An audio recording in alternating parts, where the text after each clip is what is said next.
गीता में भगवान श्री कृष्ण ने कहा है कि संसार का सबसे बड़ा सत्य यही है कि कोई भी व्यक्ति खुद को मरता हुआ नहीं देखता। व्यक्ति दूसरों को मरता हुआ देखता है तो उसे कुछ पल के लिए दुख होता है।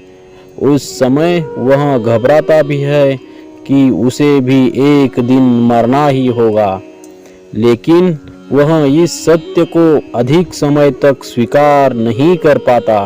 मनुष्य को लगता है कि दूसरे की मौत आ सकती है, लेकिन वह थोड़े ही मरने वाला है। अगर मौत आएगी भी तो उसमें काफ़ी समय है और वह जीवन के दूसरे कार्यों में मस्त हो जाता है।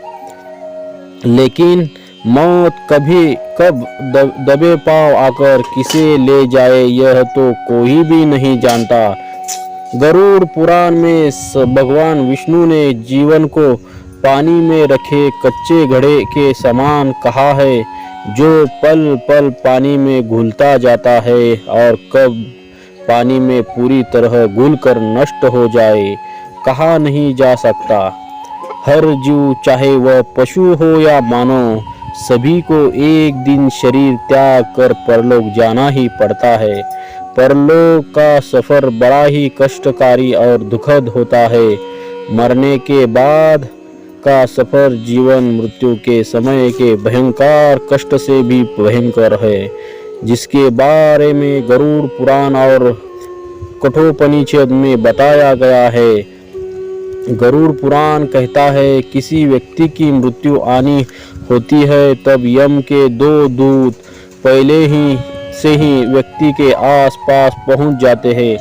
आत्मा जैसे ही शरीर से निकलती है, जीवात्मा को एक नई ही दुनिया नजर आने लगती है। यम के दूत जीवात्मा को अपने पास में बांध लेते हैं और अपने साथ यमपुरी लेकर चलते हैं।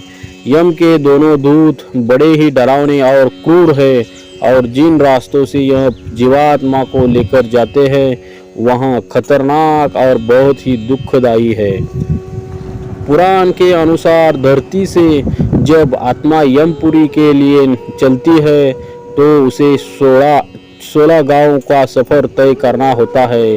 जीवन में अपने कर्म के अनुसार मनुष्य को इन सभी गांवों में अलग अलग प्रकार के कष्टों का सामना करते हुए अंत में यमपुरी पहुंचना होता है। यमपुरी के इन गांवों के नाम है सौम्यपुर, सौरीपुर, गंधर्वपुर, शैलगाम, कौचपुर, विचित्र भवन, ब्रह्मापदपुर, दुखपुर, नानाकंदपुर, सुतप्त भवन, रौद्रपुर, पर्यावरणमपुर, शीताड़युपुर और बहुभीतिपुर। भगवान विष्णु ने भी गरुड़ से कहा है कि इन गांवों के मार्ग में न तो विश्राम के लिए वृक्ष की छाया है और न कहीं भोजन का प्रबंध, जिससे ही जीवात्मा को राहत मिले। मार्ग में प्रलय काल के समाप्त कहीं सूर्य चमकते हैं, जिससे पिंड से बना शरीर तपता रहता है। पीने के लिए जल ही की एक बूंद भी मार्ग में कहीं उपलब्ध नहीं है। इस मार्ग में एक असमीपत्र नाम का वन है। इस वन में कौवा, उल्लू, गिद्ध, मधुमक्खी, मच्छर तथा कहीं जंगल की आग है। इन सभी से पीड़ा पाते हुए प्रेत आत्मा कभी मल मूत्र एवं रक्त के कीचड़ में गिरता है तो कभी अंधेरे कुएं में गिरकर झटपटाता है। वन के पेड़ों के पत्ते तलवार जैसे है, जिससे जीवात्मा घायल होता है और अपने परिजनों को याद करके रोता है। रहस्यमय मंदिर दर्शन के लिए मजबूत कलेजा चाहिए।